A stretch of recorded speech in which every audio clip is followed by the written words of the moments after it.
গণঅভ্যুত্থানের বর্ষপূর্তির আগেই গুম বিষয়ক আইন সহ ভালো কিছু আইন করা হবে বলে জানিয়েছেন আইন উপদেষ্টা ডক্টর আসিফ নজরুল।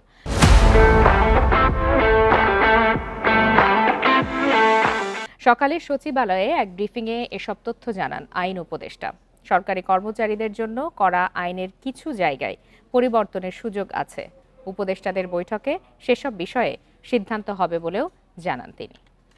স্ট্যাটিউটরি যে কমিশন, এই আইনের অধীনে গঠিত যে কমিশন, সেই কমিশনের কাজ সেখান থেকে শুরু হবে। সেটা এমন না যে আমাদের বর্তমান যে কমিশনটা আছে এই কমিশনটা মেয়াদ শেষ হয়ে গেলে আমাদের কাজ শেষ নো। আমরা একটা আইন করছি, আইনের আন্ডারে একটা পার্মানেন্ট গুম বিষয়ক কমিশন থাকবে। সো ধরেন এটা তো অনেক দীর্ঘ কাজ, উনারা যেখান থেকে কাজ শেষ করবেন সেখান থেকে উনারা আবার শুরু করবেন। সো এটা এমন না যে এটা শেষ হয়ে যাচ্ছে, এটা চলতে থাকবে।